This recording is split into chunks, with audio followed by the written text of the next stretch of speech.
Welcome, everybody, to Iconocon's Keeping Scores. This is going to be an exciting panel, and the person we have to thank is to my right on the screen right now. This is my good friend Conrad from Movie Oubliette, an amazing podcast. And I don't want to waste too much time. I want to get right into this. Conrad is responsible for putting together this amazing live stream that we're gonna have for the next 90 minutes. And I want to bring in all of our special guests and allow them to introduce themselves. But first, Conrad, please introduce yourself to everyone. Oh, thanks, Michael. Yes. Hi, I'm Conrad. I'm one half of the Movie Oubliette podcast, where we discuss films that people tend to forget and give them a second chance. So yeah, it's a fun podcast. So please do check it out. All right. Well, I'm going to bring in our three special guests for this discussion. Bruce, Mike, and Matt, and I'm going to organize you in the order in which I just said that. So there we go. If you'd like to introduce yourselves, first of all, I don't think Bruce needs any introduction. I know that, would it be untoward for me to call you accomplished, sir? You are the composer of many great films, and you are still working today in music composition. So I'm not dead yet, so I'm accomplished, yeah. And then we, Mike and Matt, I know, Mike, you said you're not exclusively with La La Land Records, so please introduce yourself to the viewers and let them know what you're all about. Well, I'm a producer of soundtracks and a film and music historian, and my focus is on the preservation of classic film scores of all decades, and in particular, focused on getting music that we love that may not have been widely available, and helping to work with the various soundtrack labels to make it available and to make sure that it's presented the way that honors the filmmakers and the composers and gives the fans what they've always wanted.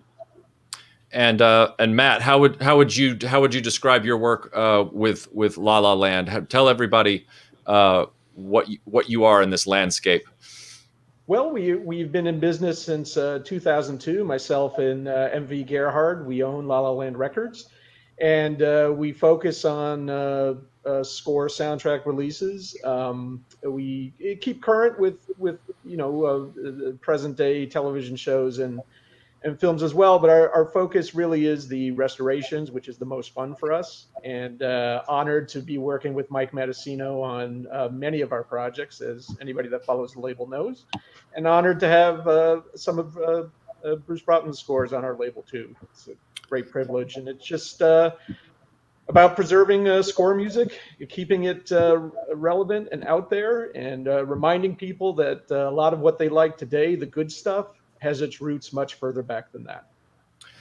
And for those of you who are probably already aware as pop culture fans and cinephiles, and you will know Bruce Broughton's work probably without me having to tell you, but just a quick rundown: The Boy Who Could Fly, Monster Squad, Harry and the Hendersons, Silverado, Tombstone, Young Sherlock Holmes. Those are just some of Bruce's many scores. Now, I am going to take a back seat for the rest of this 90 minutes because Mike, Matt, and Conrad and Bruce have kind of put together a conversation, I believe, and I don't want to impede on that. So, guys, you have the floor. Well, I'll kick off because I sent a few ideas over to Bruce in terms of things we could talk about, and in particular, I was interested in a comparison of film scoring in the 80s and how it has changed over the years. I guess to kick off, I was thinking that it must have been an exciting time because following on from John Williams' work on the first high concept blockbusters late in the previous decade, things like Superman and Star Wars, I feel like there was a huge resurgence and interest in full orchestral film scoring. I was wondering what your sense of that was at the time and what your experience of it was, Bruce. Well, 20 years before, I had begun working out of college for CBS television. And I was there for 10 years working as a music supervisor. And in that 10 years, they got into the movie business. So we had a lot of scores by John and Jerry Goldsmith and Lalo Schifrin and Henry Mancini and all these people. So I was able to really see them up close and look at their work and more or less stand over their shoulders. When I went freelance, it was in the mid-'70s, and at that time I was doing a lot of television, but the scores still continued to be really interesting. I think actually, for my money, the most interesting period of really interesting, musically interesting scores were probably the 70s and the 80s. John was one of the top composers at that time. He wasn't the only one. He wasn't as well known then as he is now. That came out, I guess, in the 80s when Jaws and then Star Wars and Close Encounters and all that stuff happened. John, in some ways, went kind of retro because he, in Star Wars, started to adopt an old Korngold style, which is not, if you look at the stuff that John's done over 60 years, he has a lot of different styles. And sometimes you listen to the score of his and you go, wow, that's John Williams. That's not the John Williams I know. So he sort of represented that resurgence of classical symphonic writing. But at the same time, he was doing some off-the-wall things. Jerry was always doing off-the-wall things. There were always a bunch of composers who were doing things that were really, truly interesting. And I have to tell you, at that period, even though I had started composing myself, if I went to a movie, I would often get excited by the score, even if the movie was no good, which was often the case. And I would go home and I'd try to buy the album and I'd listen to it and see what it was and all that kind of stuff. I haven't done that for a long time. I think the biggest difference then is that there was a smaller group of composers. There weren't nearly as many composers as there are now. There were a smaller group of projects to work on. Streaming in television has made a huge difference on available work for composers. And the technology was different. The technology was very different. I've done a bunch of teaching, and I was teaching for a while at USC, a film scoring program. And it got my attention a few years ago. I began a sentence by, when I began, and as soon as I said that, I thought, oh, I'm going into weird territory here, because when I began scoring, which was in the 70s, we had this thing called film, which was made from celluloid. It had little holes in it, little sprocket hole. And we used to know how many sprockets there were per frame, those little pictures that ran through the picture. Everything we did was based upon film. Even the stuff that we recorded on, called magnetic stripe, was a piece of film with a piece of 1/4-inch magnetic material going through it, which was monaural. Eventually it became 4-track and grew from that, but it was still sprocketed like film. Everything was made by film. All the edits were made by film. Everything that we did was done in a theater. The first time we saw a movie or a television show, we'd actually sit in the theater and we'd look at it. And then when we went to spot it, when we went to decide where the music was going to go, we would sit in the theater with the director or with the producer, and we would run through the film.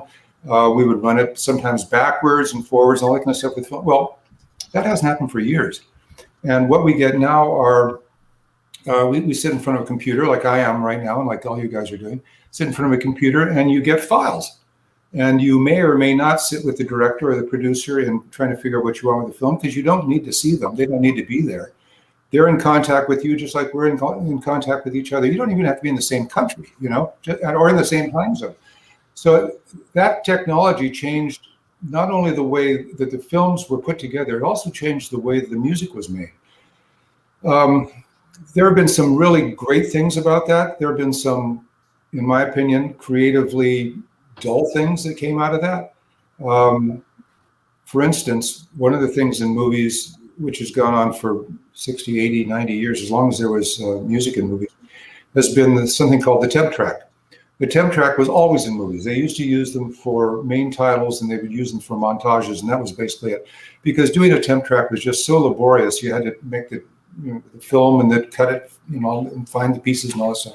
Now it's just switch, and you can get any piece of music you want from anything and put it in as this temporary music track that you can play for the composer. Well, people have asked me, why does the music sound so much alike these days? And I think, well, it's one of the reasons. I mean, I can't tell you the reason, but one of the reasons is because temp tracks are so easy to make that by the time the composer sees a film, because of all this technology, there's already a substantial score that's been put in it, which will never be used, except when the composer is asked to write something that sounds like that, which happens a lot. So the technology has actually, I can't make one particular thing responsible for anything, but the technology has been partly responsible for the change in how we score, how much music we use, the kind of music we use for the great number of composers now that we have. Because in the old days, a composer would come in and would write the score, and then that composer, which was practically always a he, would come in and would conduct the score. And often, I mean, sometimes they would orchestrate it if they had the time, but everything was done by that composer. Well, that composer probably had a substantial musical education. That's not always the case now. Now we have machines that you don't even have to read music in order to become a composer to a film. You don't have to do anything except know how to sync up your notes to the picture, and that's basically it. Somebody else can be hired to do all the other stuff. So it sounds like a simple question, but it's actually a really big question with very long, boring answers.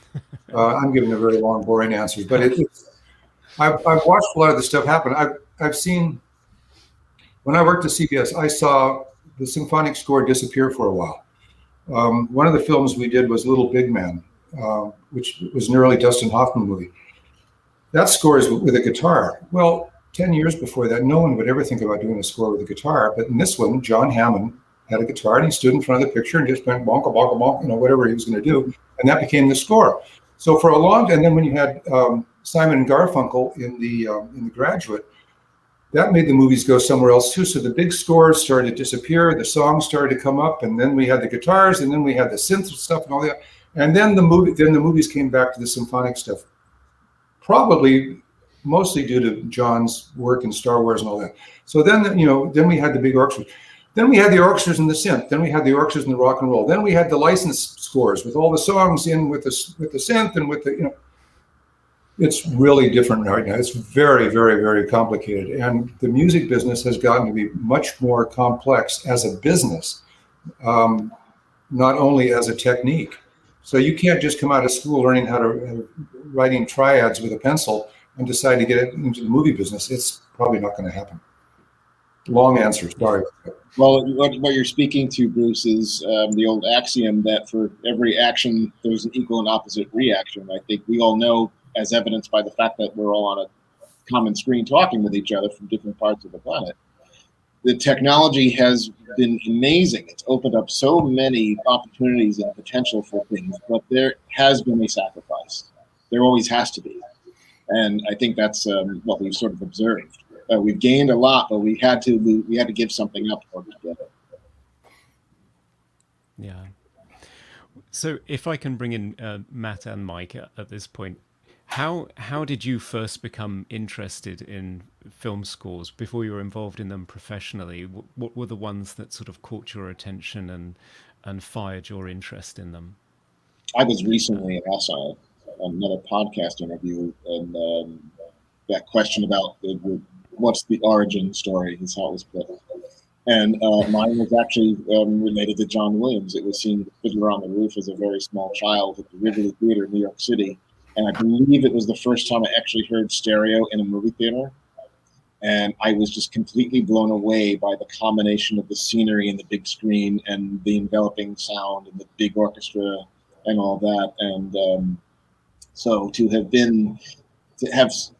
had my formative years in that period of time where John came into, the mainstream with Star Wars and all of that was just amazing, because it's almost like you started to get to a point where every movie that came out had an interesting score, and I was just fascinated with it and just connected with it from the get-go,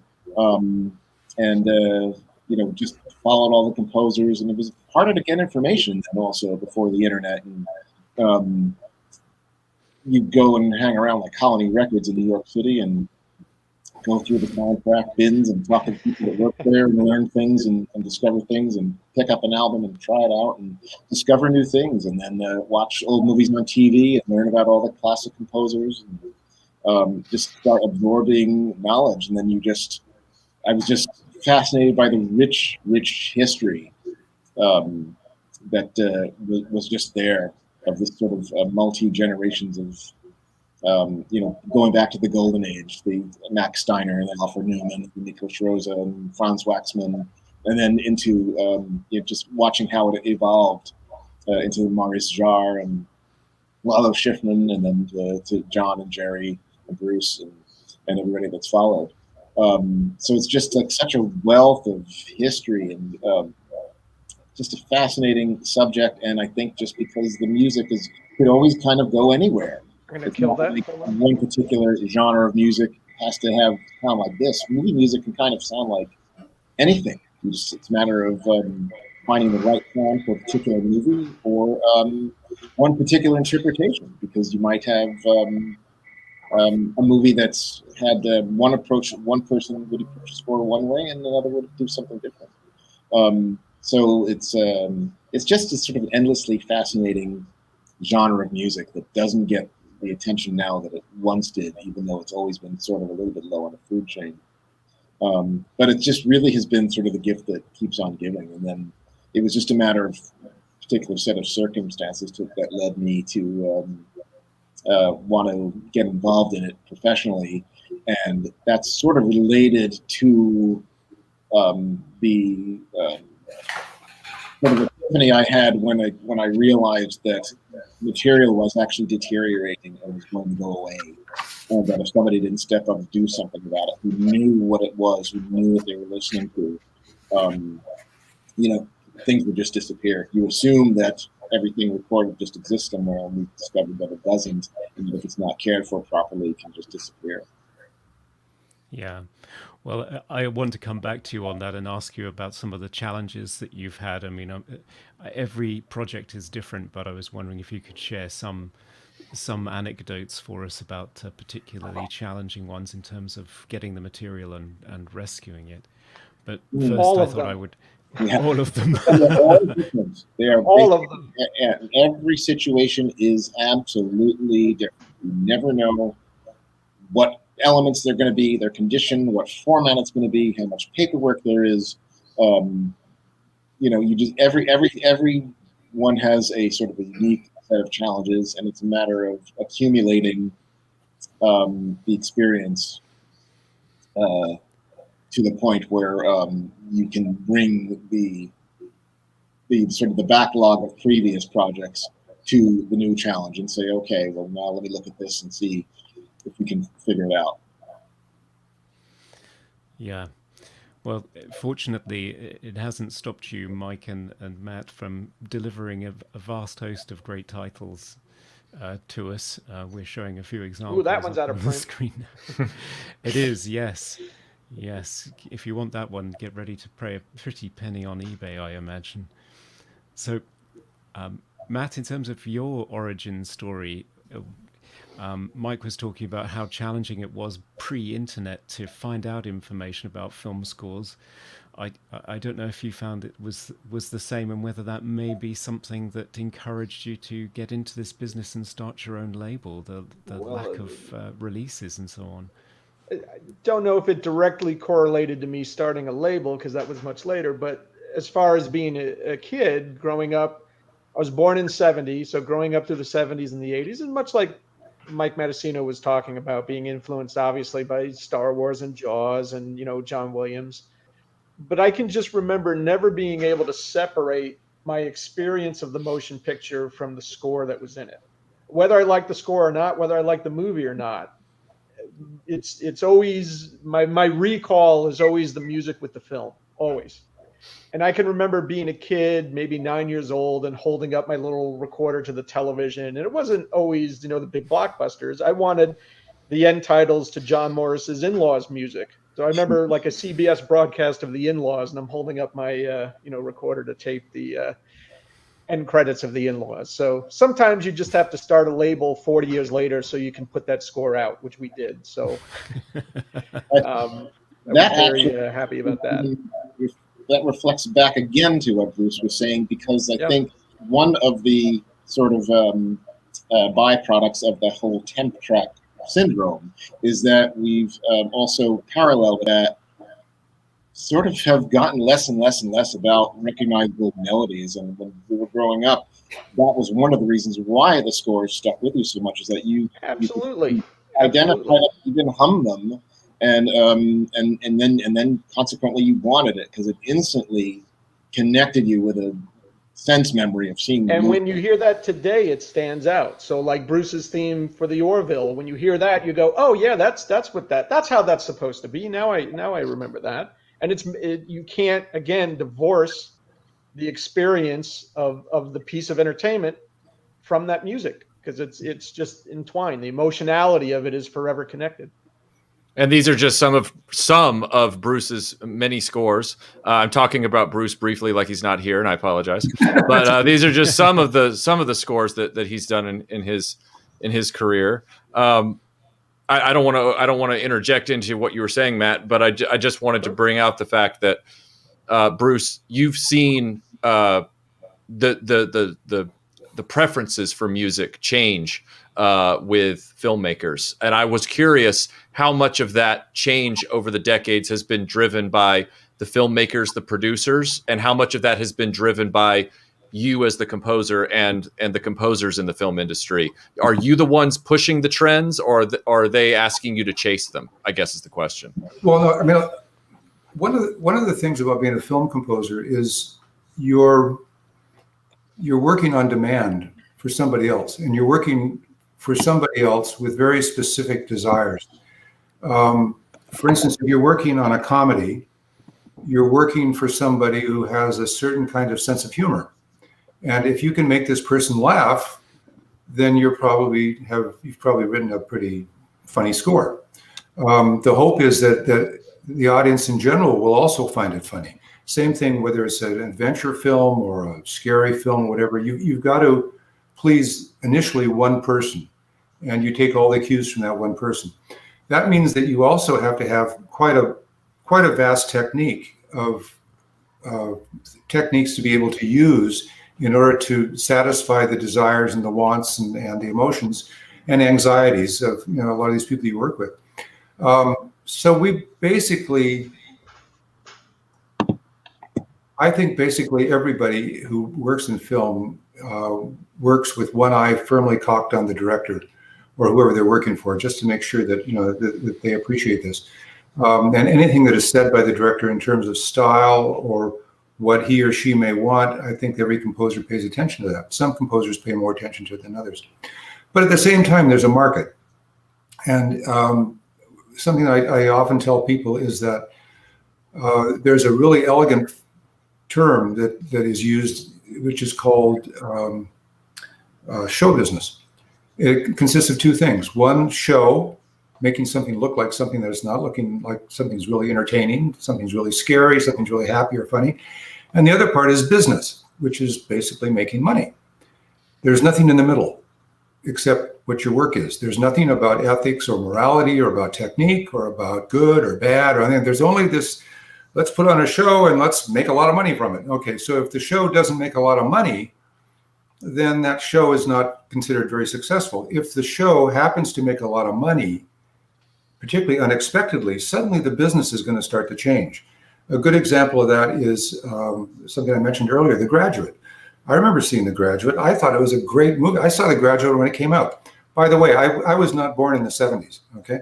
I was born, I mean, just so we know where we're all talking about, I was born in the 40s. And I grew up in the 50s and the 60s. And I used to go see movies mostly on Saturday. I know this sounds really weird, and it sounds weird for all my friends who are composers, but I don't think I was really aware of music and movies until I was about 15 or 16. And that was because I had a friend in high school who was a real film music geek, and we went to see Spartacus together. And he started talking about this Alex guy, about the music. And I started to listen. Pretty soon, I got onto it. But growing up without, even an awareness of music in the film made me realize that most people aren't like us. They really don't hear music in film. They get moved by it. So if a movie like The Graduate comes out and people like it, like I did, but they really like the songs because the songs were different and the songs were really good and the songs really advanced the story, what do you know? 2 months later, another movie comes out and they've got songs in it, and then pretty soon next year, you've got a whole bunch of movies with songs in it.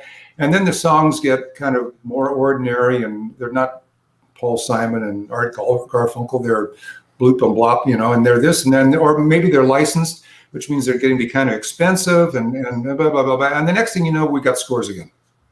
And then we have scores with a song.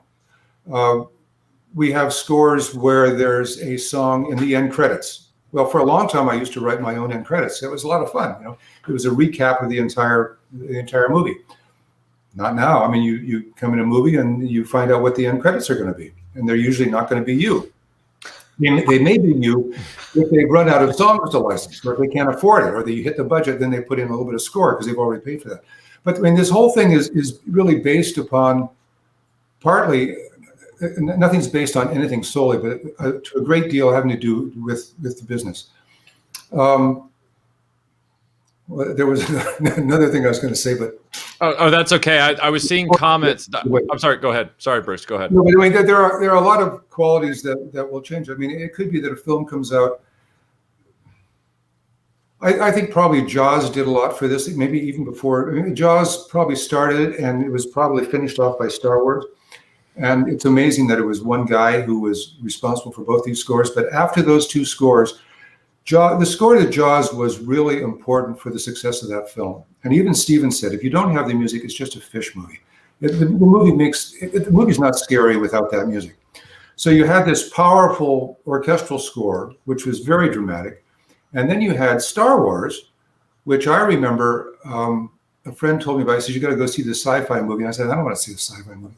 No, this one you got to go see. So I thought, yeah, okay. So John Williams did the score. I'll listen to the score. Well, I got so taken up with the movie, I thought, I'll come back and I'll listen to the score some other day. Right now, this movie is really a lot of fun. I mean, the movie really got my attention, It got the attention of everybody else too, and so did that music. And pretty soon, all of that became the way we score films. I mean, all of us. And there were a bunch of us, like Al Silvestri's around my time. We're about the same age. And there were a bunch of us who were kind of doing television things. And before you knew it, I mean, Al was doing disco on television and I was doing cowboy movies. And the next thing you know, we're doing big orchestral scores. I mean, there were a whole bunch of us that just went, Bill Conti the same way. Suddenly big, he was doing Rocky, but next thing you know, he's doing big orchestral scores. So that became the style. Everybody learned how to do it.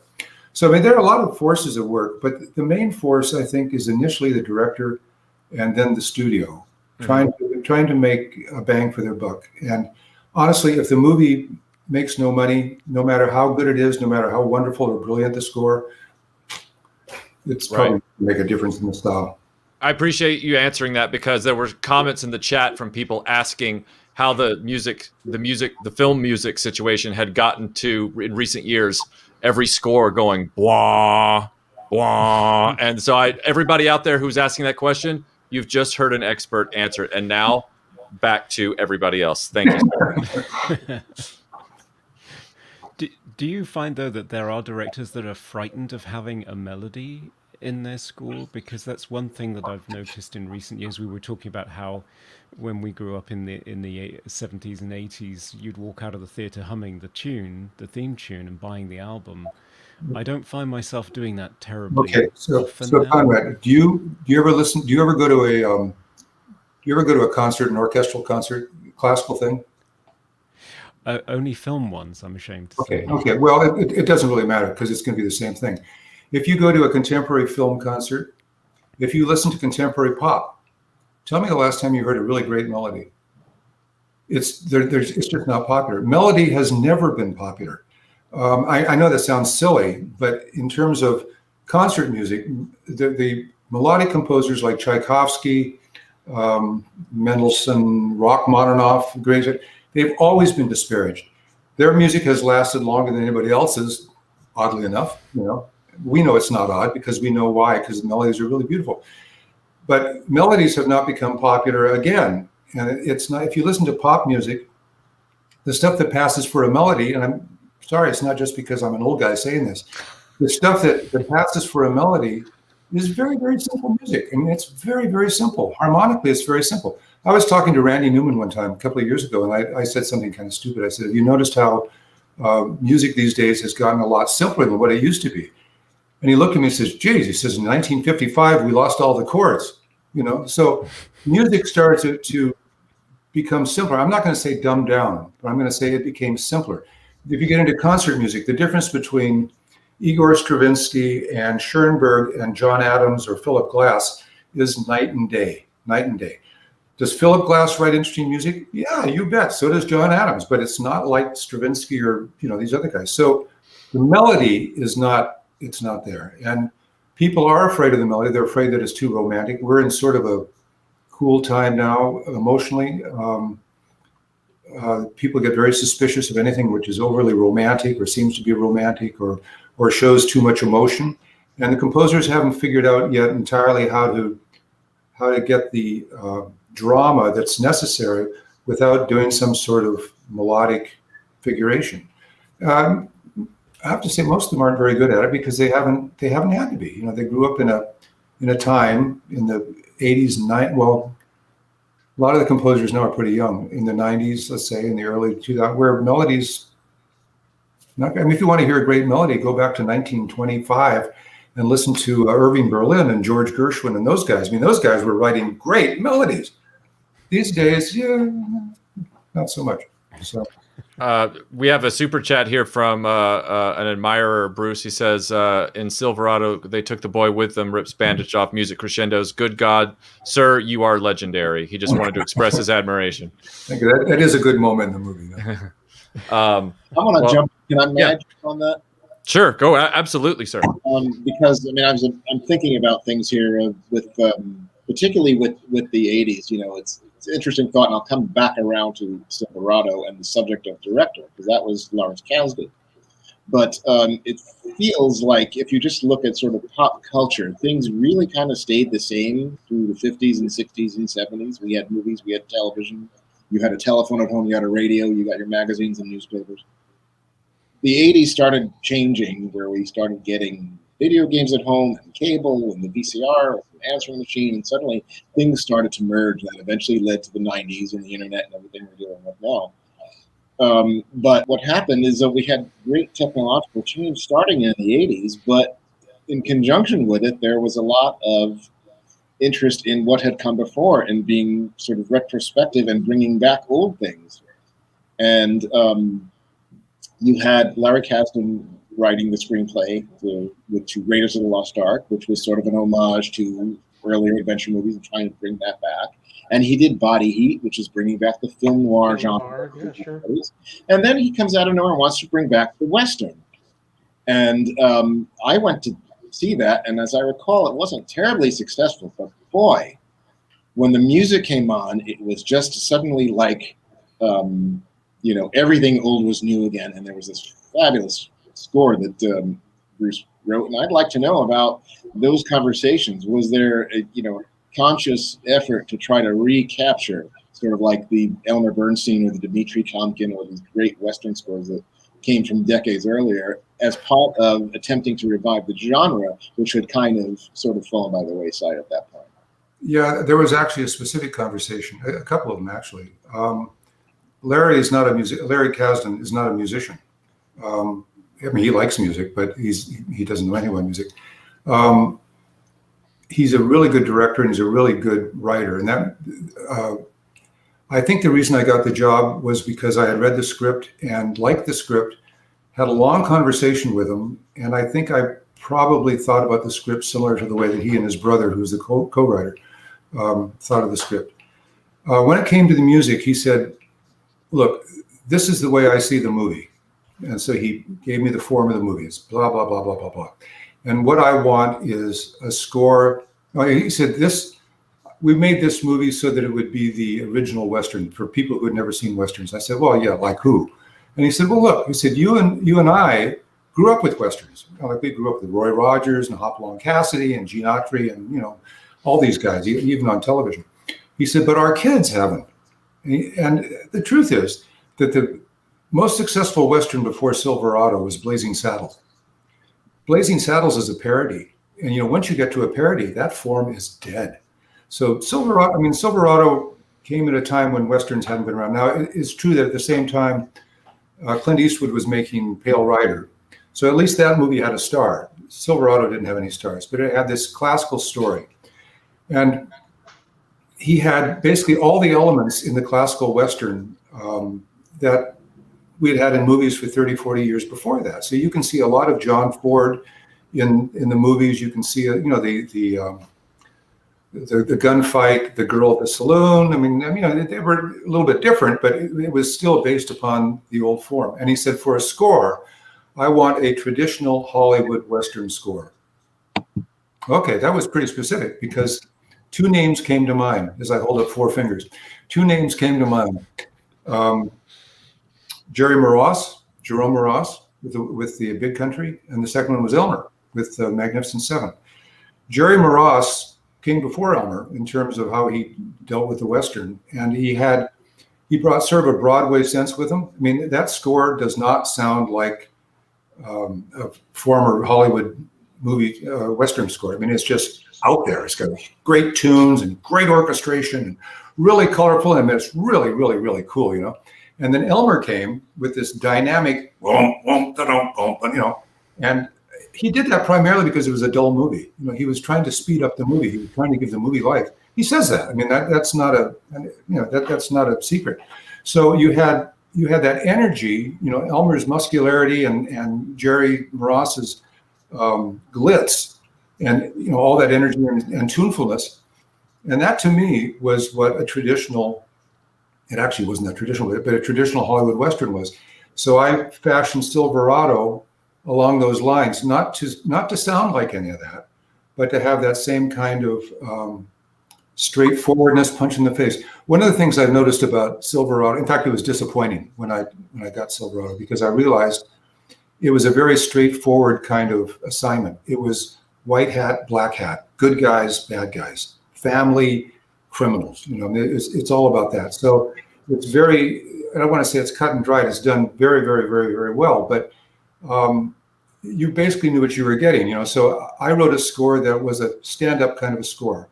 In terms of music, it's mostly harmonic. It's not. I mean, there are some big tunes in it and all that stuff, but it's not full of counterpoint and fiddly stuff and all that kind of stuff.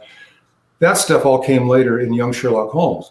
Because now we're talking about a kid who's living in his head and he's figuring out all these things. And so you got a very complicated thing. So that score is entirely different. Silverado is just like, bam, like that. So it hits you in the face. The first chord, when the title's coming, it says, Silverado, there's a big chord, hits you right in the face. Bam, bam, bam, bam, you know. And to my good fortune, Larry liked the score and he liked the tune and he played it loud, you know. Now, this is another thing that I've noticed about scores and the difference in the scores over the years. After I'd done Silverado, I was on a panel at the Motion Picture Academy with Henry Mancini, Bill Conti, and there was a fourth one. I can't remember who it was. And so we were playing things of our cues, you know. So Bill played something from the movie about the guys who went up in space, and Hank played something from a Pink Panther movie, and I played Silverado.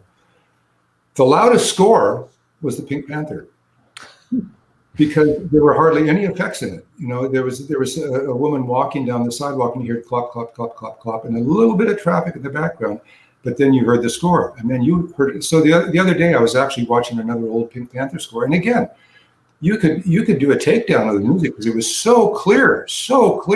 And in that day, if you look at Korngold, you look at Steiner and Waxman and all those guys, you know, Rocha, the music is really big. The music is really in your face. Sound effects, not so much.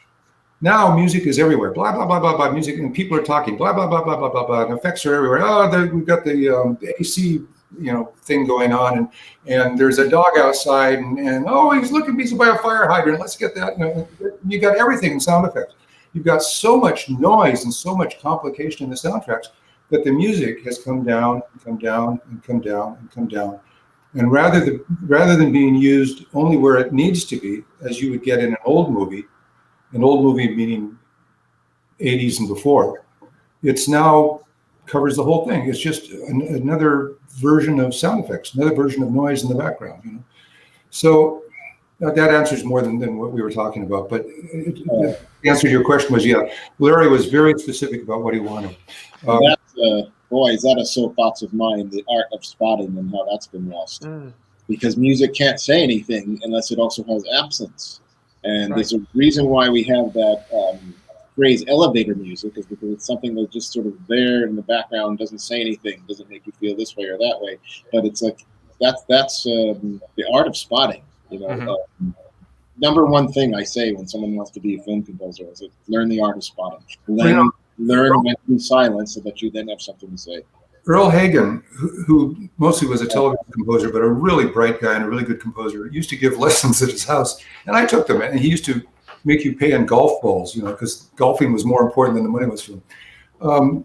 But one of the things he said, when you're putting music in the film, you have to answer the question, why music? Why are we putting music here? Where's it going to start? Where's it going to be most effective? Is it going to be before the gunshot, on the gunshot, right after the gunshot? I mean, those are the things you have to figure out. Why are we putting it in here? And what's it going to do? I think that question doesn't get asked enough these days, because music is just, you know, it's like a drug. After a while, you just tune it out. It can't do what it's supposed to do. I remember watching Psycho when it first came out, because I said I was born a long time ago. Scared the crap out of my family and me. We thought we were going to a Hitchcock suspense movie. Well, you know, we didn't know we were going to go into one of those. And at the very end, when I think it's Vera Miles turns the old lady around and you find out the mummified thing, there's no music.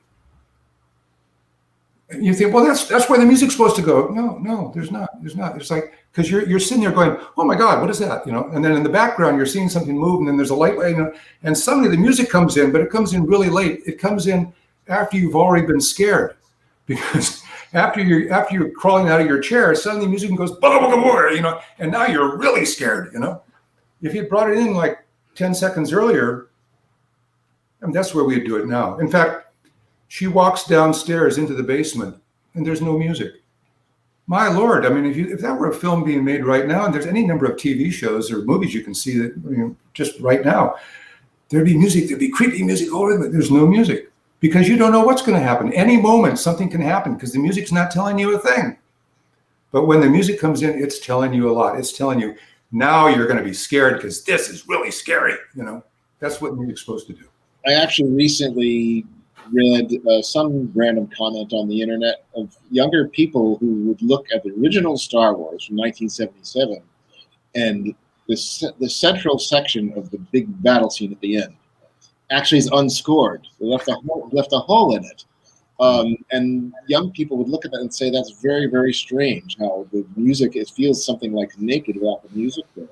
Because later on, even in all the later Star Wars movies, it's wall to wall. Oh, yeah. We don't have, that was a very natural thing, I think, particularly in the 70s, to leave the hole so that when the music returns, something inside you perks up to say, oh, the stakes have just gone up, and now I'm going to pay a little more attention, and you know, the tension has risen, because if it has gone all the way through it, then there's not that opportunity to speak to the audience and say, okay, now things were much more important, you better sit up and pay attention.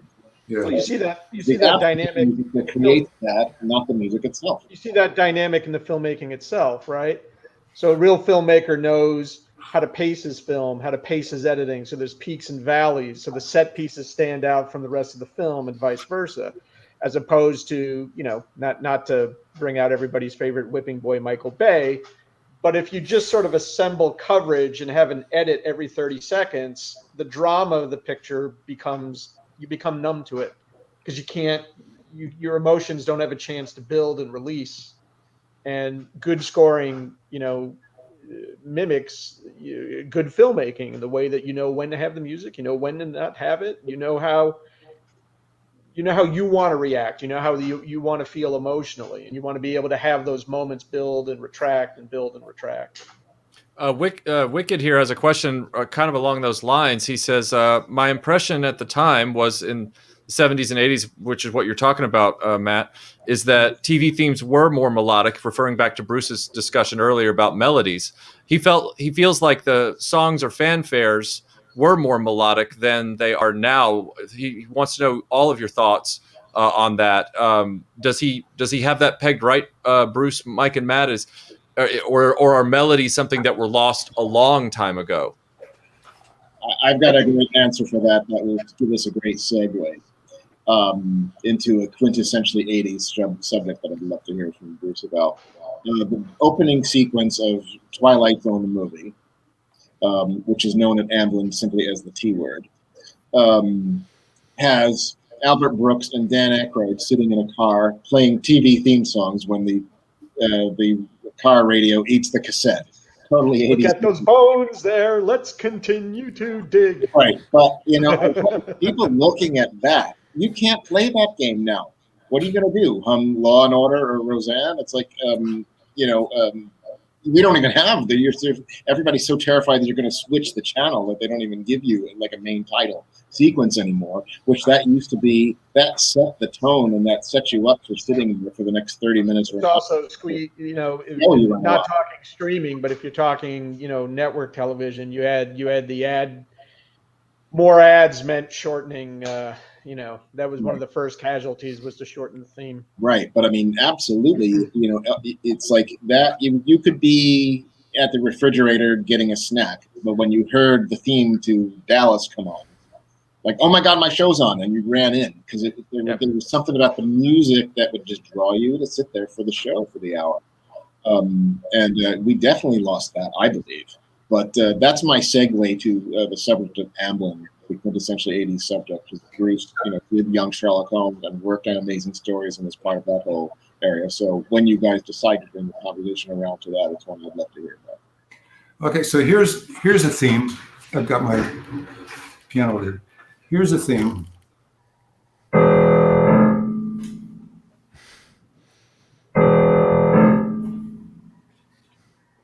So what is that? It's your piano tuner. It's my piano tuner. Yeah. Okay. It's a shark, right? Everybody knows that's a shark theme. It's a shark theme. You say, you kidding me? That's a shark theme. How's this?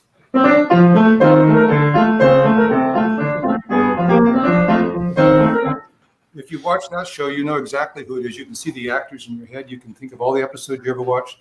These things are a really strong identity on a TV show. And a shout out to Earl Hagen right there. Well, that's actually interesting. He was very proud of the fact that you didn't need a big orchestra to do a main theme. That's composed for a whistler, a guitarist, and a bass player. And he's the whistler. Earl was a whistler. Matt, I think you mentioned, one of you guys mentioned the Orville. One of the things that was interesting about the Orville for me was something which is really unusual. The star and the producer, Seth MacFarlane, is a good musician. In fact, we've done an album together, and he sings. He's a really solid musician, and he has very good taste. Aside from the fact that he hired me, he hires really good composers.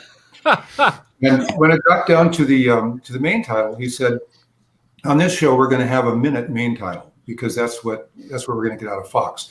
And he really wanted a main title. He wanted a title that was melodic and that would identify his show. Okay, I'm not sure that a lot of people know this, but the third season of the show is going to be on Hulu, where the rules are a little bit different from Fox. We redid the main title, same tune, same theme, but we did another arrangement of the main title, so it would be a minute and a half. Nice. Because he really wants the main title, And the thing is, just like you said, Mike, it's you hear the Dallas theme, or you hear the, I don't know, it used to be the Hawaii Five-0 theme, or Gunsmoke, or anything that is current. If they have a theme, it brings you in from the kitchen. You go, oh, my show's on, because if you hear I Love Lucy, what it is. I've got to be there. That's right. Whatever it is, Policewoman, Little House on the Prairie, SWAT, Mission Impossible. These are, you instantly know this. That the show's coming on when you hear the music, and you won't change the channel because that music will just lock you in, and you're there. Speaking of music that locks you in, Connor would like to ask you, Bruce. He says, when composing the score for Miracle on 34th Street, were you aware that once a year millions of families would sit together listening to your music? Not millions of families. No, I wasn't aware of that. But let me tell you a little story about that. When we were doing the movie, the director, unfortunately, I can't think of his name. Les Mayfield? Les Mayfield, yeah, Les. He's a very nice guy. He said, I don't want this to sound like a Christmas movie. And I said, why not? I said, it's got Santa Claus in it. And he said, yeah. But he said, I don't want people just to watch it in December. I want them to watch it all through the year. And I said, well, Les, they're going to watch it in December. Well, it turns out he was right. They do watch it all through the year. I mean, I've seen Miracle on 34th Street shown in June and August and all that kind of stuff. And I always kind of laugh about it. But no, actually, apropos to that question, one of the things I find really affecting about having written so much music, for one reason, I don't know why, I did a lot of family shows, like The Boy Who Could Fly. I don't know, Homeward Bound, Rescuers Down Under, and all that kind. Yeah, thank you for reminding me. But a lot of them were Monster Squad, all these things. And I get letters from people. I get emails from people who find me, I guess, on my website, and they often thank me for having written the score to, let's say, Homeward Bound, which was, I don't know, 30 years ago. And they say, from the first time I heard that to this time, I keep listening to that music and how much it improves my day. And I'd like to thank you so much. I mean, this isn't just a one-off. This happens a lot. People thanking me for writing such and such music. This music stays with you. The films stay with you, but the music really stays with you. And I have to say, you guys, Matt and Mike and all the people who do this kind of film track recording, you're doing a great service for people, because this is music that is really meaningful to people. I mean, it gets them out of emotional holes. People get through their divorce, listening to this, or a breakup, or a death, or something. Or a pandemic. Or a pandemic, yeah. Because I've got the letters. I've got the letters, and sometimes they write me like 20 years later. It's really weird. I've been listening to this, and I finally wrote you a letter. And I think, well, God bless them for writing a letter. But it gets to be kind of moving at times, So, I mean, the melodies help, because the melodies stick in your head. And when you hear the melody, it triggers a feeling, it triggers an emotion, and it's all good stuff. Well, Connor, what I feel like we haven't heard from you in a minute. I know you've got a question. I know you do. So, ask away, sir. Well, I was going to go over to Matt and Mike and ask them, as they were starting out in this business of restoring and preserving film scores and getting them out to all these hungry fans who did remember them fondly and wanted them to still be in their lives. Were there particular holy grails of yours that you were desperate to see done right? For example, I imagine there's more than one. Well, I'll have to, not to be so unimaginative, but I have to say that, the Monster Squad was one, because it's my favorite score of yours, Bruce. But, there was no soundtrack album at the time. And I was one of the people that went to see that film multiple times. I absolutely loved it. And it really didn't, it's sort of like, I consider it like the perfect 80s movie, in the sense that it didn't do well at the time, but it was really discovered on home video and cable, and it's fondly remembered.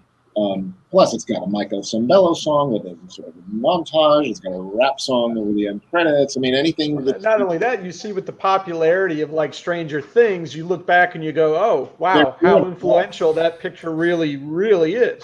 Because we're seeing it regurgitated all over the place, But that was one where, having gotten right out of a movie theater, Matt and I are from the same region. If you Archdale is where I saw Silverado, and we had the crazy Eddie store there. And I went right out of the movies to buy the Silverado album as soon as I came out of the theater. And then there was Sherlock Holmes, and then he was so excited about the Monster Squad and loved the music, and no soundtrack album.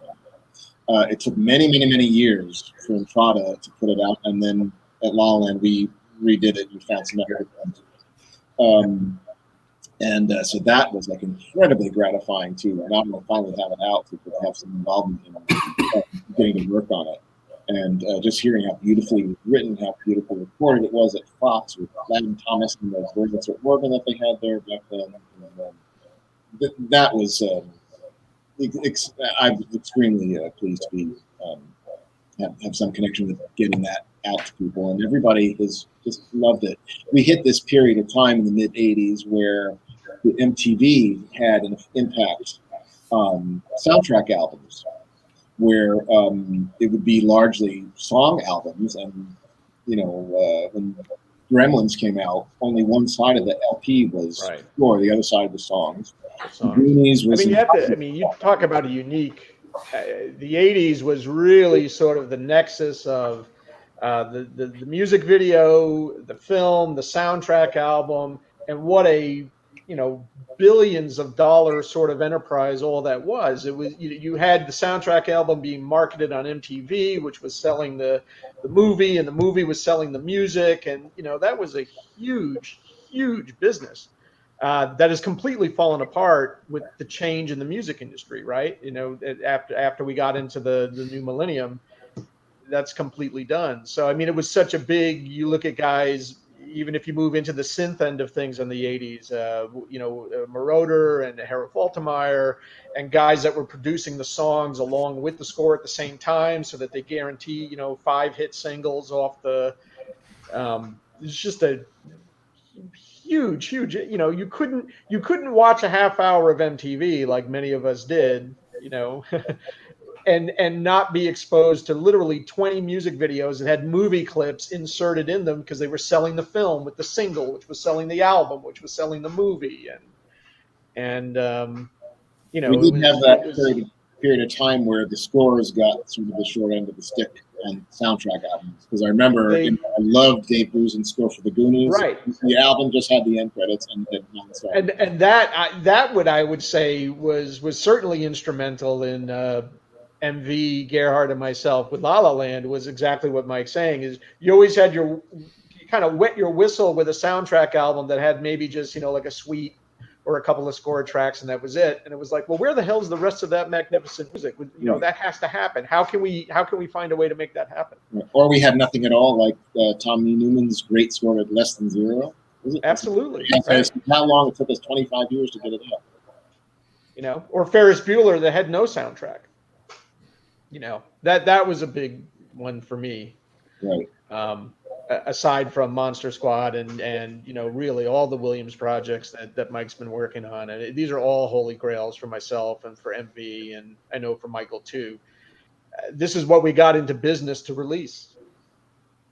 Yeah. I wanted to point out that thank you for the super chat, DW. He says, to illustrate the point, aside from Silvestri's Avengers theme, hum one Marvel Cinematic Universe theme off the top of your head. I guess his point is that you can't. And then just because I saw this comment, I just want to throw it up there. Bruce Broughton, holy crap. They are very happy to have you here, sir. Thank you. Well, Bruce could talk about that subject too, because of John Hughes. And Matt and I were actually chatting about this a while back. But, that's fascinating in the way that John Hughes used to, like when Bruce was talking about needle drop scoring. Hughes obviously was famous for that through the 80s and broke all kinds of bands here in the States doing that with Tarquin Gotch, who was his music supervisor. But post Home Alone, Hughes became a score guy in his productions. A Miracle on 34th Street, Baby's Day Out, these Dennis the Menace that Goldsmith did. There was George Delarue did Curly Sue. There was a real shift in the 90s in John Hughes films, probably because they were family oriented and maybe sort of had an old fashioned kind of, a lot of melodrama and whatnot. But that was a real shift. So Bruce, that was a real shift in the Hughes production sort of ethos. Well, he put a fair amount of songs. There are 4 or 5 songs in Miracle on 34th Street, but they're basically all Christmas songs. Yeah, right. Things that are well known, so I didn't mind to. And I stupidly thought that was a studio move, but I think it was actually John. John was. I really enjoyed working with him because he was a really smart guy, and he could be very funny. But he basically got what he wanted to get, and he wasn't. I remember on Baby's Day Out, he always did his stuff in Chicago, so you'd have to fly to Chicago to see the movie. And we saw Baby's Day Out, and I went home and started working on what I thought was Baby's Day Out. And then I got a call back a couple of weeks later, as I'm in the middle of my score. He says, you have to come back and respot, figure out the music again for Baby's Day Out. And I said, well, why? Because we just did it. And he said, no, it's been recut. Well, what it was that John had his cut. He was the writer, he was the producer, but he was the big mucky muck, And then the director, Patrick, had his own cut. And Patrick's cut, the director's cut, played better in the theater than John's cut did. John's no fool. He said, if this plays better in the theater, that's going to be the movie. So we went back and we respotted the thing with the director. So I mean, John was always kind of trying to figure out how to make the best movie, but he was also, very much business guy, and he wanted to know what was going to be the best success and all that kind of stuff. So he was. I really enjoyed working with him. Do you have any thoughts about this shift that he did go through? I mean, having been, to have been a young person in the early '80s when we got 16 Candles and Ferris Bueller and Breakfast Club, and it just like, some kind of I don't know. He but then he did this. He, as Matt pointed out, this shift with more and more orchestral scores. I don't know that I can really talk about that. I've seen Ferris Bueller a couple of times because that's that's a great movie. I haven't seen the other ones, stupidly. I've seen things like Home Alone and some of the later movies. Mm-hmm. I don't know. I mean, he was very aware of music, and he would. I think that his shtick was that he would work with people as long as they kept producing things that did well. And I think he had a couple of composers who he worked with a lot. But I heard at least one of them complain about the way that he would take their music out and he would put in songs and things like that. So I don't know. It could be that he was trying to play to the moviegoer's taste and would make decisions based upon how it played in the theater for a test audience. I really don't know. I think that's a big part of it, and the fact that Home Alone, he really just did sort of family films after that. So I think he followed just sort of the business success of that. That film had a prominent score.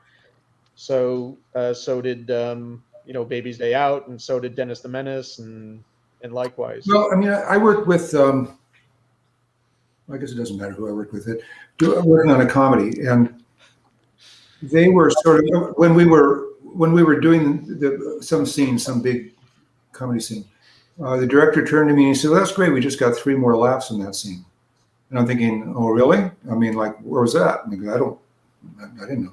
But he was actually counting the laughs. I mean, he had lots of experience and he was figuring, okay, that's going to be a laugh and that's going to be a laugh. And then when we finished the movie, before it got released, it got tested again, went to a test audience, and they put it into a regular theater. And they positioned microphones throughout the theater so they could hear the laughs. And I mean, these guys go through a lot of anxiety over whether their movie's going to make it or not. So counting the laughs, counting the giggles, counting the tears, all this other kind of they're all things that go to help make their movie successful or not. I remember the Zuckers telling us that they would record the laughs at every test screening, and the way they would determine when they would lock the final version of the movie was as the gaps between laughs got shorter in the recordings they would do at the various screenings. And once they had the smallest gap between the laughs, then they knew they would lock the picture. Yeah. That's the way.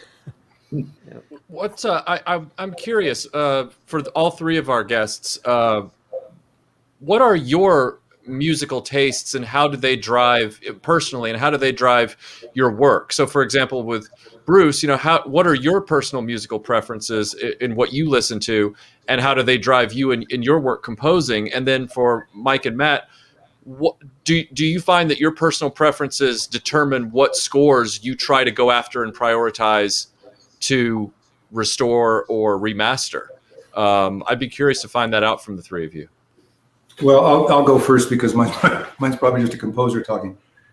All these books over here are orchestral scores. They're all classical scores. Up here are some of my own scores along with classical ones.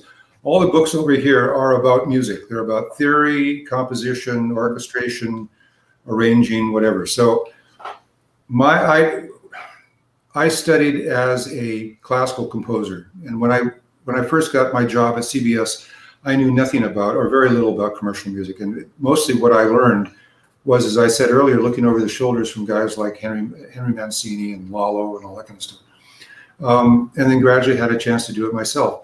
So when I go to listen to music, I will sometimes rely on all this kind of stuff. I mean, I'll listen to frankly anything. I listen to things that are a lot more contemporary than this in terms of concert stuff. I mean, I'll listen to really goofy, crazy stuff. Well, a friend of my son's, when they were in high school, used to listen to noise. And I said, "What's noise?" And then he played me some. I said, "Oh, it's noise." So for a while, I was playing noise, and I remember having a conversation with a guy on the phone who, when I told him, he got very excited. He says, "Oh yeah," I said, I do that with radios. I get 4 or 5 radios going, and I get them. I'm thinking, okay, that's not real interesting to me, but it's interesting. When I write my own music, I really try to just write what I want to hear, and I'm aware of the other guys. When I listen to commercial music, I don't listen to a lot of contemporary pop. I do occasionally. I try to check in to see whether it's interesting yet, but it's usually not real interesting to me. Occasionally, I hear things that are really very, very cool, like listening to Jacob Collier or something like that, who's kind of a jazz guy, and he kind of blow your mind with his technique. Occasionally, I hear things that are really interesting, and then I'll kind of focus on that for a while. But generally, I'll listen to older stuff that makes more sense to me, and which is sort of what you'd expect. Mike and Matt, what are your preferences and your personal music tastes? I don't know if I ever really bothered intellectualizing this, but for one thing, spending my days working with music, I sometimes find that I don't necessarily want to listen, but as a sort of a general thing, I kind of look. Even growing up, it's like you didn't win any popularity contest if you were into film music or classical music. I have a pretty good knowledge of sacred choral music, having been done singing and taught theory, been involved in church choirs and things like that. And I quite enjoy that and the study of that and the sound of that, and particularly sound of voice and organ or even orchestra in large spaces, churches and cathedrals and that kind of thing. So, but generally speaking, I think music, when it comes to pop music, it almost feels to me like it's I relate it to something like wine. It has to get to a certain vintage before you can really, really appreciate it. So I'll listen now to songs from the 70s and 80s, and I get more out of it now than when they were new. Even as a kid, I liked listening to big band stuff and songs from the 50s, and now I really like the American songbook type stuff, like on the Sinatra channel on satellite radio, which I quite like, and stuff that Michael Feinstein is so great at keeping alive. So it goes sort of anti-pop, but I think what I just love about film music is that I said before, it can kind of go anywhere. A song usually decides, well, what kind of song it's going to be. Fast, slow, sad, happy, whatever, and it does that for 3-4 minutes. But a 3 or 4 minute film score cue can have action and then intimacy and then romance and then drama and then suspense, and it can go anywhere.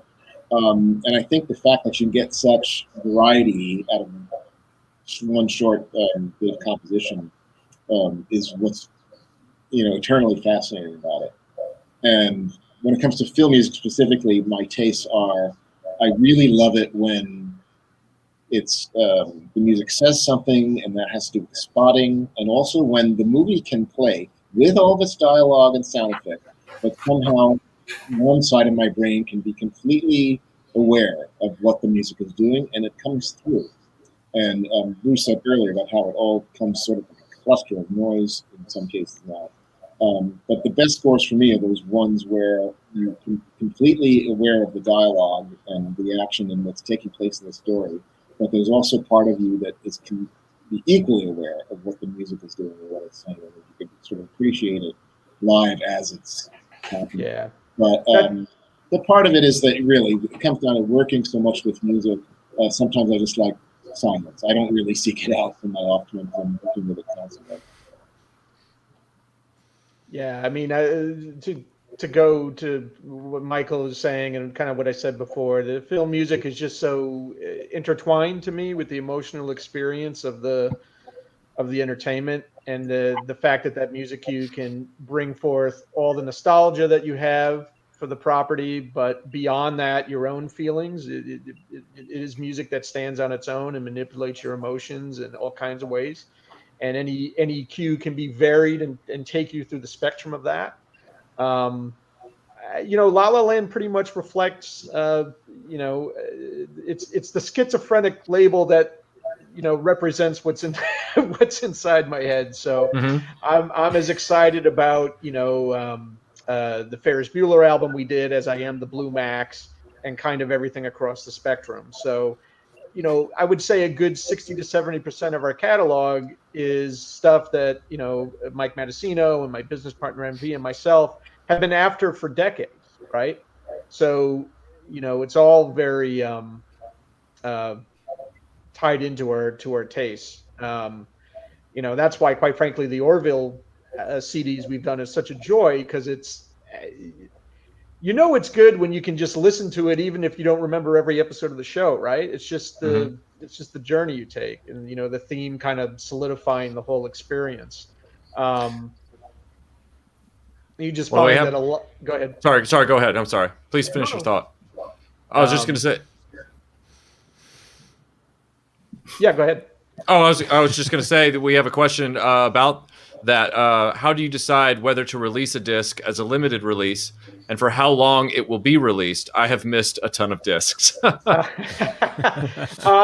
is the only way, in many ways, to do them. It was all based on what the union would allow you to do. So if you classified something as archival and limited, you would be allowed to release limited run without, otherwise you would get in yourself a situation where the cost of doing the album would outweigh the entire revenue that the album could produce, right?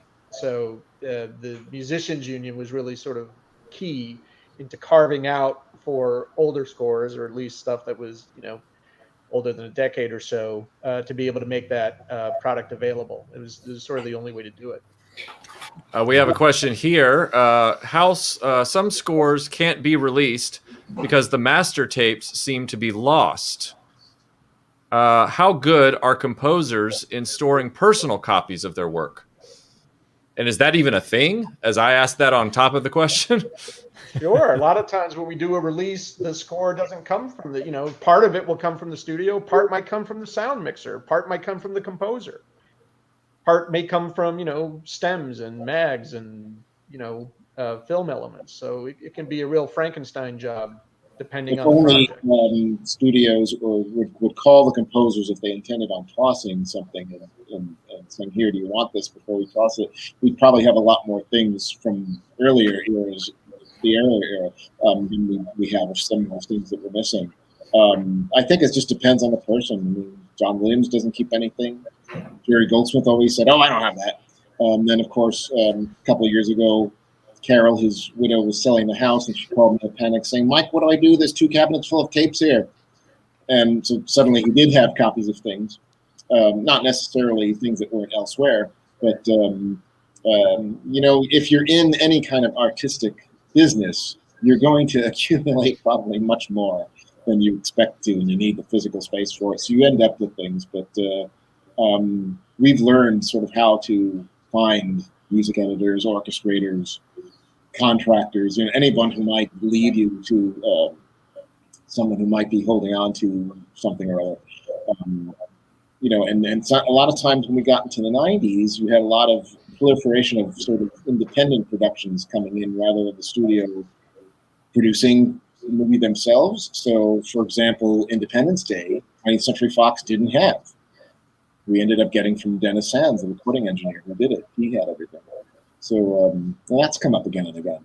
So, but the limited edition aspect of it, I think there's also, you have to admit that it's just a collectible market. It doesn't sell in the millions anymore.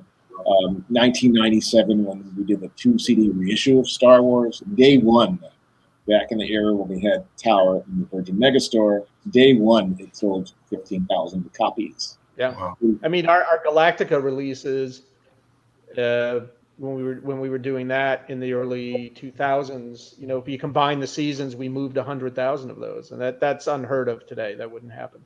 Yeah, so part of the model is predicated on getting people to buy it while it's available. If you have them think, oh, it'll just be available forever and ever, and I'll just pick it up someday, that's unfortunately sort of just part of the kind of the landscape of it may not be available very long, so you better get it now. Yeah. Dr. Coffindale, thank you for the super chat. He says, I find myself humming the theme to Buck Rogers in the 25th Century at least once a day, and that's a good thing. And then Wolfie, thank you for the super chat. He says, have you had any situations where a score may have been released but was missing a critical track and were able to weren't able to release it as a complete score? This has been an amazing interview. There's been situations where you guys at La La Land have put out like a later compilation, right, where the lost track. Yeah, there's always. I mean, there's been several. So offhand, I don't have an example at the top of my head. But X-Files, we have the X-Files feature. Oh, that's right. We had a cue from X-Files Fight the Future that ended up on our 4th volume of X-Files TV show music because it was uncovered. It was found after we had released Fight the Future. Wow. The good proper elements on Die Hard. Yes, that's right. So that's something we've learned, and we never do anything we don't want to certainly exploit. But on the other hand, we know that ourselves as fans, if there can be an example, with Home Alone actually too, or quite a few of these things that we've done, if we can get better elements and we can better what we did previously. We kind of, MV and myself, and I'm sure Mike asked themselves the same question, would I buy this again if it was available because of the improvement? And if the answer is yes, then we'll go for it. Yeah. Bruce, do you really? Sorry, go ahead, Connor. Please go ahead. I was going to say, La La Land have always been really good about that kind of thing, especially in terms of correcting things that fans might have been disappointed about. I remember a while ago there was quite a bit of upset over some mixing bowls. I don't know if you remember. Oh my goodness! On the challenge, the mixing bowl. Yeah, well, it's a difficult situation too, right? Because something that somebody desires may be the exact opposite of what somebody else desires. They may have fallen in love with the original soundtrack mix that was on that soundtrack release, as opposed to what was in the film, right? So, you can't please everybody. We try, but that was a situation where we were able to kind of, I think, satisfy both ends of that equation ultimately. So yes, when we can, we do. So if I can throw that over to Bruce, question 1, do you have a large stack of tapes hidden away in your garage somewhere? And how do you feel about the re-releases of your scores? Did you tend to favor a sort of classical 80s soundtrack release where it was a selection, a programmed selection of cues rather than a complete and chronological release? Where do you fall on that argument? The first time I had an album made with Silverado, and that was on a disc, and so there was only limited amount of space. And I think that has something like 30 minutes of music in a score that went on for about 75 minutes. The same thing with Young Sherlock Holmes. It was really a small amount of music that came out of the movie. And sometimes I would edit the cues if I thought that there was one spot in the cue that was just kind of boring and they're waiting for something to happen.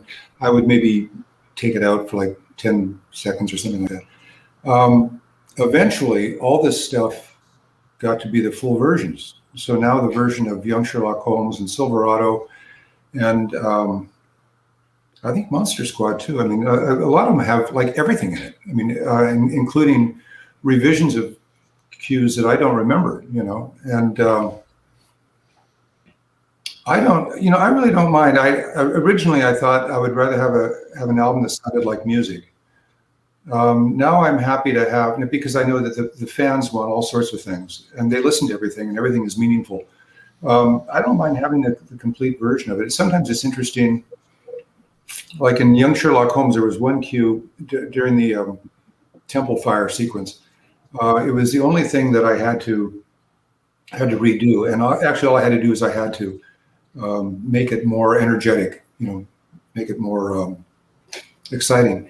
And so we recorded the original version, and then we recorded the new version. They're basically the same cue, except that one was just augmented. They're both available. So if you're interested to see what it was like originally, what Bruce originally thought, and then you want to see what the director wanted, they're both on the album. It doesn't bother me too much, I'm really just happy to have the music out. I'm happy that people like it.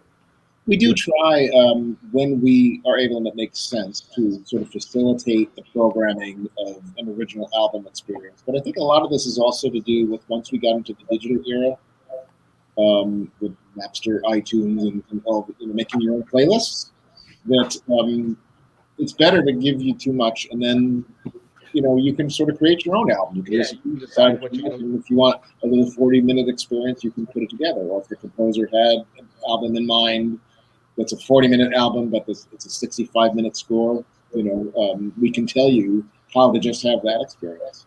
So that's part of how things have evolved. One of the things, Conrad, you asked and I forgot was, do I have a large library? Not as large as it used to be. Once, for instance, I don't think I have the originals to Monster Squad. I don't think I have the originals to Silverado. I'm pretty sure I don't.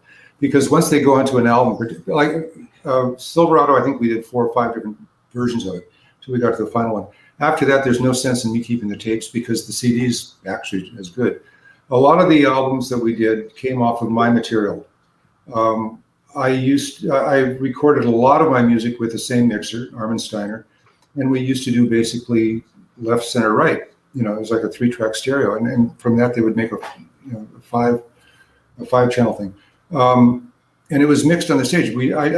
I've never spent a lot of time going back and remixing the score. I mean, if you orchestrate it right, you get the right players, you get the right mixer.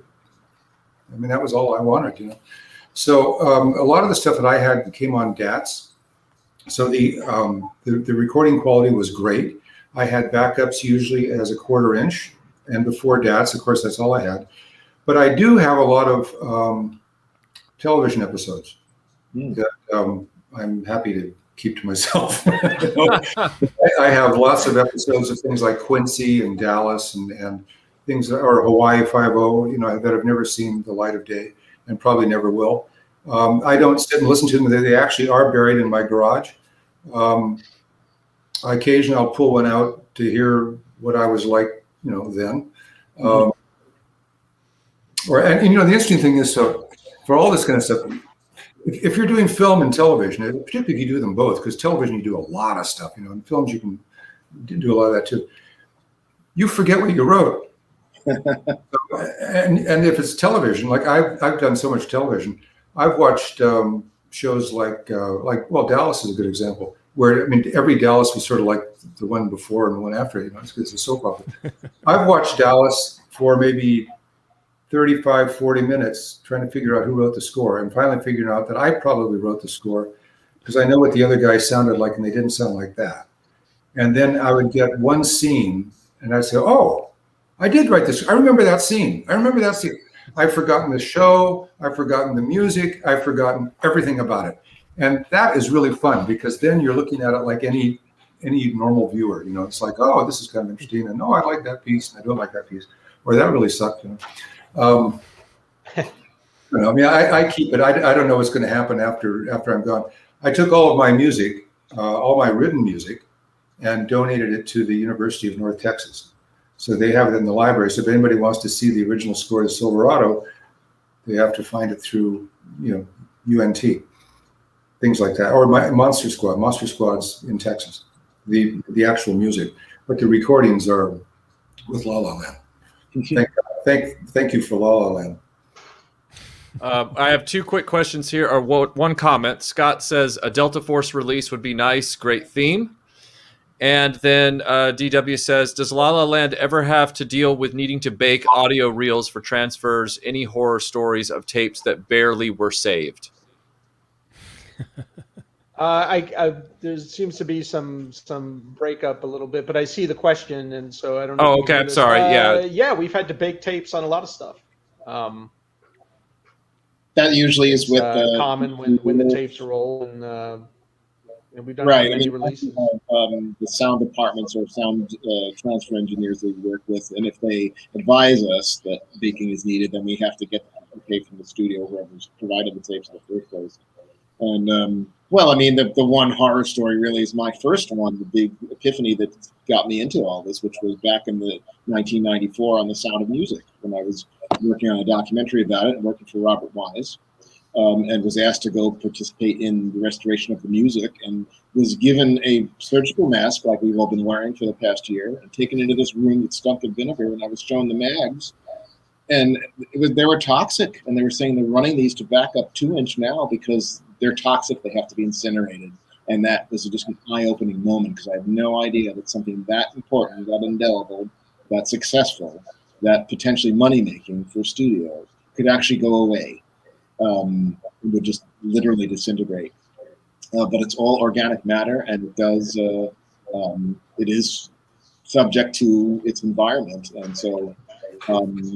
We pulled the Jurassic Park multi-track for when we were doing a concert. And we found that 2-inch was buckling. And when I reported to the studio, I said, look, it's Jurassic Park. Why don't you just make a decision right now, get these transferred backed up now, get them digitized now before they get any older. Who would think? It's 1993. But the multi-track was starting to have a problem. So, yeah, you try. It's like playing whack-a-mole, but you definitely want to deal with that when it comes up. And thankfully, the technology is there to do more with it, even post-transfer in the digital realm. The audio restoration tools and plugins, that things that we rejected as unreleasable in the '90s suddenly became. Oh my gosh! Well, look at what Mike did for Bride of Frankenstein for us. As far as how technology has gotten us to a point where a lot of stuff can be restored to the point where it's listenable or releasable, where just 10 years ago it wasn't releasable. So hats off to the computer geniuses that write all these programs. Well, I hate to actually end this discussion, but we are at the 7:30 timestamp. We're only 2 minutes away. Conrad, would you like the final word, since you are the man of the hour responsible for this amazing discussion that we've just had? Well, I'd just like to thank our guests, Bruce, Matt, and Mike, for sharing their memories of the 80s and also for talking about the amazing work that they've done, both in composing and rescuing and presenting this stuff to the collectors who love it so much, especially judging from the comments we've been getting. So thanks for joining us. Yeah, absolutely. And I'd really love to thank all three of you for talking about the current state of the industry as well, and how things have evolved and why they have evolved.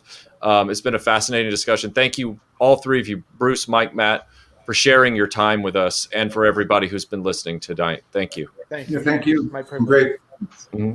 All right. Well, yeah. Well, we will see you on the next panel in about 30 minutes. But in the meantime, you guys out there, try and get a quick dinner.